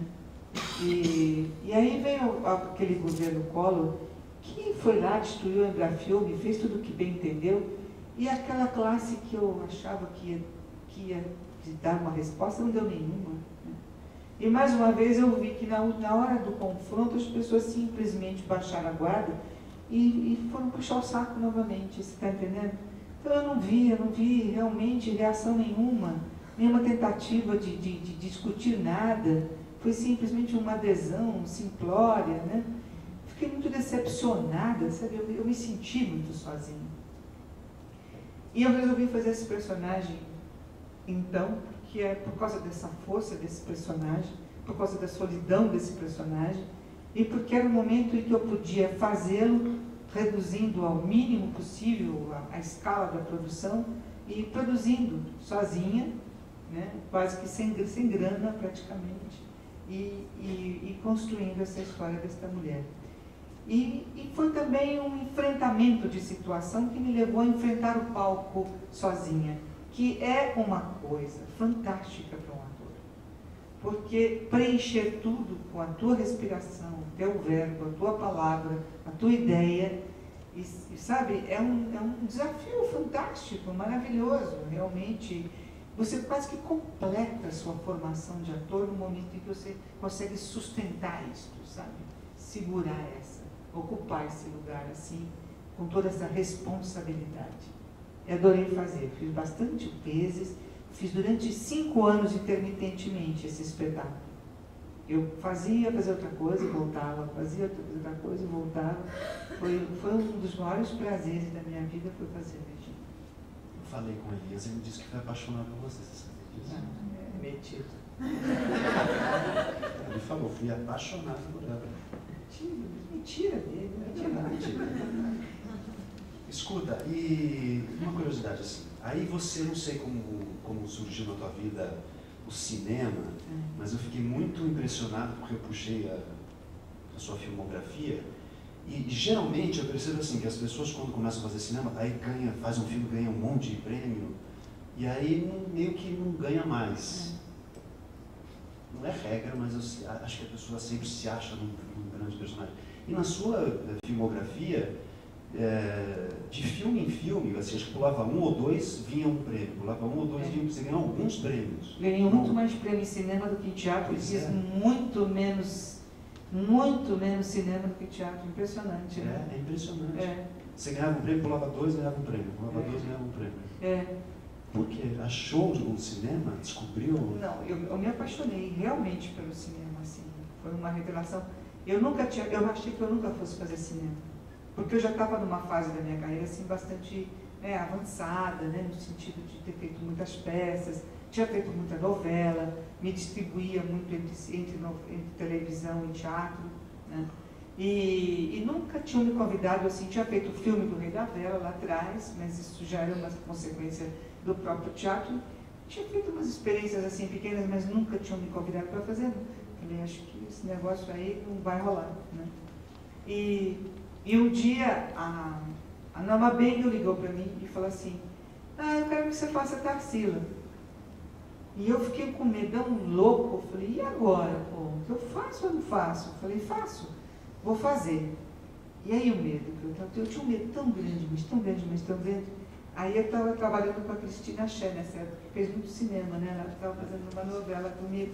Falei, Cristina, me conta aí como é que é esse negócio de cinema, eu estou morrendo de medo. Aí ela disse assim, você tem que pensar que a tela é grande. Tudo que você fizer é enorme. A primeira coisa que tem que saber sobre cinema. Eu falei, saquei. Aí eu comecei, quando eu fui fazer, eu falei assim, seja o que Deus quiser, eu vou fazer aqui a minha experiência, muito apoiada no que eu conhecia de trabalhar com câmera em televisão, mas, de alguma maneira, cinema eu sentia que a tela era grande, o negócio era mais complicado. E então eu descobri que o cinema era uma radiografia, na verdade, não uma fotografia, é uma radiografia, né? Sabe, ele é tão interno que ele é radiográfico, entendeu? E eu apoiei toda a interpretação, a minha interpretação inicial, que foi a Tarsila, nessa possibilidade, e deu um rolô legal dessa. Quando eu vi, eu falei, opa, acertei no lance. Por quê? Porque no cinema, você lê quase que dentro do ator, né? Você lê muito mais dentro do que fora, né? Depois, essa possibilidade, eu trouxe ela de volta para o teatro, assim, para mim, entendeu? Que deu para juntar com aquelas outras coisas que a gente expande muito mais no teatro, mas eu percebi que essa quase que imobilidade do cinema é uma verdade do ator muito importante. Sim. Né? Às vezes você ter a coragem de reduzir ao mínimo o movimento é o momento de maior possibilidade cênica que você pode ter, né, e conseguir fazer, né? Não tem a ver com essa coisa que a gente pensa, às vezes, que você tem que estar se movimentando em cena o tempo inteiro. Não é uma verdade. Muitas vezes você se apaixona e fica louco por alguém que está parado em cena. Eu tive essa experiência assistindo uma peça uma vez, que lá estava todo mundo mandando ver para tudo quanto era lado, tinha vários atores dizendo, tinha uma menina que fazia uma personagem magrinha, bem coitadinha, assim, que não era nada. E ela ficava só sentada assim do lado, assim, no canto, e eu não consegui parar de olhar para ela, eu fiquei completamente fascinada por aquela imobilidade. Como aquilo era, sabe, como aquilo era eloquente, como aquilo era bom, era forte, bom de olhar, de ver, sabe? Como eu podia dar crédito àquilo. E essas descobertas para mim que são bacanas, entendeu? Que é de outro jeito que a gente pode descobrir a coisa, sabe? Não é exatamente aquele negócio que a gente acha que tem que sair em cena movimentando, que não pode parar. Quem disse que não pode, né? Não é bem isso, né? E você, a primeira vez que se viu no cinema, já gostou? E eu gostei, graças a Deus, porque podia ter sido um desastre. Já imaginou você, depois de tanto tempo de fazer, e já falar assim, que horror, né? Mas é muito comum isso, né? Das pessoas, quando se veem a primeira vez na tela, ficam meio... Não, eu acreditei, eu achei que deu certo. E tanto deu certo que eu ganhei o prêmio. Ganhou. Né? E quase ganhei Gramado, que foi uma sacanagem que fizeram comigo lá. Aí eu tinha que ter ganho mesmo. Mas ganhou no filme seguinte, no Estelinha. Não, e daí, depois ganhei o Rio Cine com a Tarsila. Isso. Né? Mas aí me convidaram para fazer o longa. E aí eu falei, opa, agora eu vou deitar e rolar nesse negócio que eu tinha descoberto no outro filme. E foi assim que aconteceu, realmente. Foi um barato fazer Estelinha. Foi realmente uma experiência... Você ganhou o Gramado, a PCA, o Sesc, né? Mas foi muito gostoso, foi maravilhoso, foi uma delícia de fazer. E diferente de até que a gente estava conversando no camarim, né, que você fala assim, tive a impressão que você tinha pesquisado, um personagem brasileiro tão à flor da pele da gente como esse, não precisava fazer nada. A experiência de Estelinha era de que ela vinha sozinha, sem menor esforço, sem precisar pensar em nada.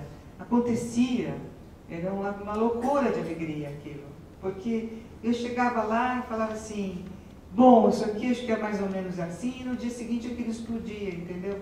Acontecia tudo sozinho, porque eu tinha a impressão que aquelas cantoras todas, elas estavam todas assim, muito loucas para vir. que elas eram todas muito próximas, que elas moravam perto, e que vinha uma, vinha outra. Às vezes, no decorrer de uma filmagem, eu passava pela Maísa, pela Elis, pela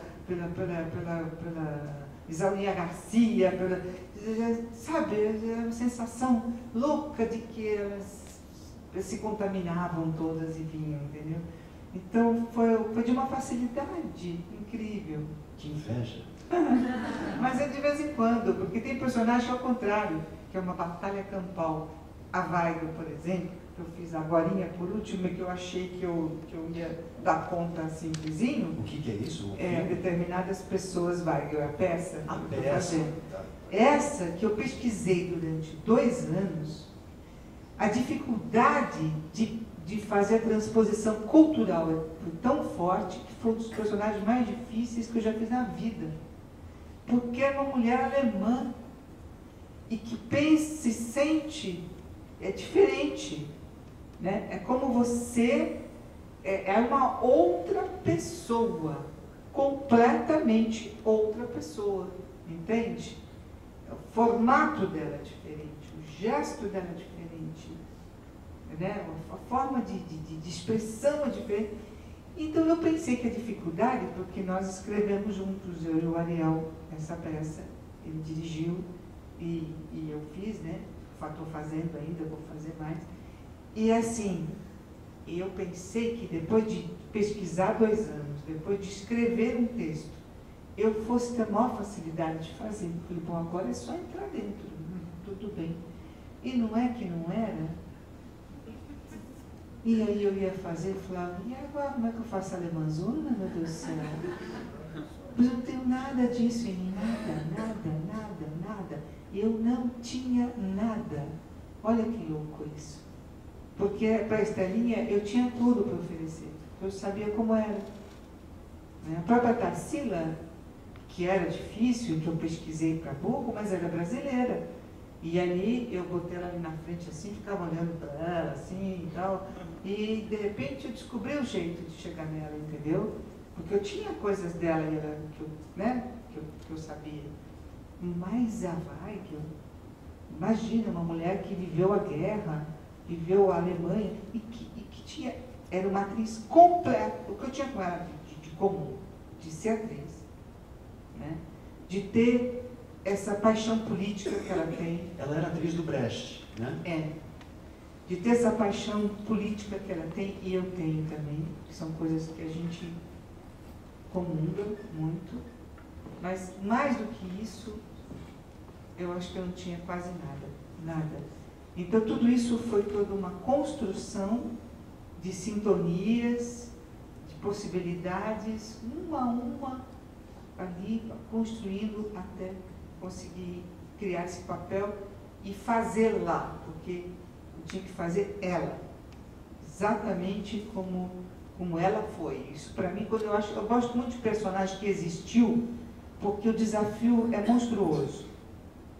Eles têm que fazer aquele. Não dá para você inventar. É o que foi.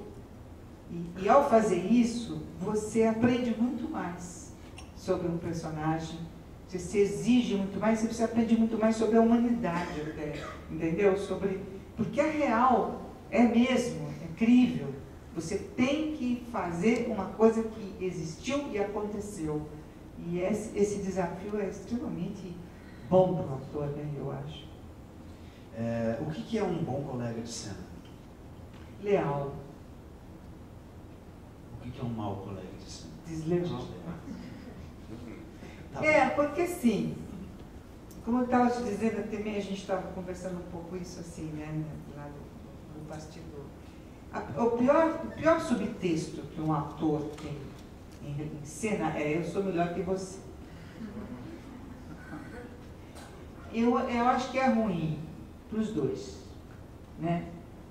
Porque é ruim para o outro que sente, todo subtexto aparece em cena. Fatal. Né? Ator sabe que o subtexto do outro está presente o tempo todo. Então, você já sentir esse subtexto em alguém já destruiu pelo menos sim, 60% das possibilidades de uma boa cena acontecer, rolar, fluir, etc. Né? Ao passo que se você tiver alguém que está querendo simplesmente fazer um personagem dele junto com o seu e conjugar isto, você já tem 99% de possibilidades de fazer uma cena legal. Não é verdade? Isso é uma realidade, né? Meu Deus, como isso é verdade. Então, quando você sente que o outro tem esse... normalmente, a pessoa que tem um parti pris, quer dizer, que ela já chega em cena dizendo, primeiro, antes de tudo, eu sou melhor que você. Segundo, eu sou o personagem fulano de tal, né? Ela também já destruiu suas possibilidades de fazer bem esse personagem fulano de tal, porque ele já está submetido a uma outra regra, que é dela ser melhor que você, certo? Então, não há como. Ou você abandona esses artifícios desleais, né, que na verdade são uma maneira de dizer eu que sou estrela, você é meu coadjuvante, né, ou coisas desse tipo. Se você não abandona isso, e é uma coragem legal abandonar, viu? É bacana isso, entregar-se à representação, entregar-se à possibilidade de troca, entregar-se a tudo que possa decorrer disso, né? Não querer se garantir, né, logo de saída, tudo isso é tão bacana, tão, né? Eu acho que isso é o teatro, na verdade. Infelizmente, o teatro toda a arte está cercada do oposto, né? Ela em si é maravilhosa, tudo que a rodeia é muito difícil, porque existe a vaidade humana, existe a nossa insegurança, o medo de sermos preteridos, de sermos considerados piores, etc, etc, etc, e que a gente tenta se garantir de formas que não são legais. Eu acho que quando as pessoas estão sendo realmente espontâneas e realmente generosas, é tão bacana, porque o fato do outro levar o prêmio não é difícil para quem não leva, se a relação foi bem construída. Não é? Agora, quando houve uma sacanagem, aí é mais complicado. Né? E você também pode, se existe essa deslealdade, fica muito difícil para o outro ator manter a lealdade dele. Ele vai ter que, né, não recorrer também a algum elemento de baixo nível. E eu acho assim que a grande prova do ator, realmente, a grande prova está ali, na cena. É ali que você é ou não é, faz ou não faz. As outras coisas não são importantes. Sempre digo isso, sempre acho isso. Onde é que você realiza a sua arte? Naquele sagrado momento em que você faz a cena. Antes, depois, e o jeito que você faz isso, você dignifica, você torna a tua arte alguma coisa de sagrado, de especial, de essencial na tua vida. Agora, se você é maravilhoso, mas chega na hora da cena, você sacaneia, ou você não tem saco, ou você não tem concentração, ou você fica aproveitando a cena para disputar, ou dar uma piscada para o ator, ou outra para a plateia, que também tem isso, né? Trabalha com... Né? Não tem porquê. Essa profissão ela só sobrevive, ela só tem sentido se a cena for sagrada. Caso contrário, não sei para que fazer. É melhor a gente produzir ferros elétricos e outras coisas que são muito mais rentáveis, não dá tanto trabalho para fazer, não é? Cadeiras elétricas. Cadeiras, e que dão mais dinheiro, você pode viajar pelo mundo e ser absolutamente feliz, não precisa ficar se matando, né? É verdade. Tem que se despedir, eu queria agradecer muito a você. Eu te agradeço a paciência. Dizer Vocês que também. foi para mim pessoalmente, uma honra imensa, uma aula, e ficaria com você aqui, se permitissem, mais algumas horas ouvindo.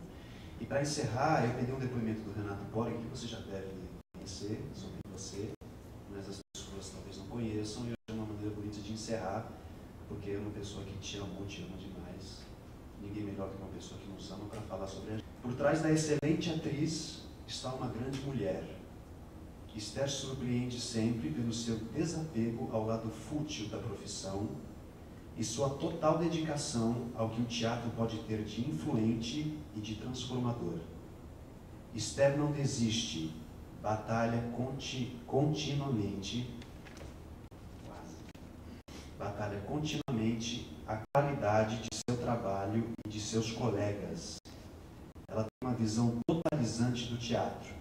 Estar em cena para ela é estar plena de inspiração e transmiti-la a todos os presentes, atores e público.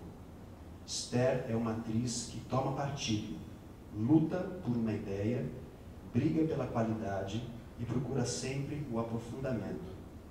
Nos palcos onde passamos, deixava um rastro muito específico, um sentimento que só os artistas maiores possuem, um certo sentimento de mundo. De Mundo.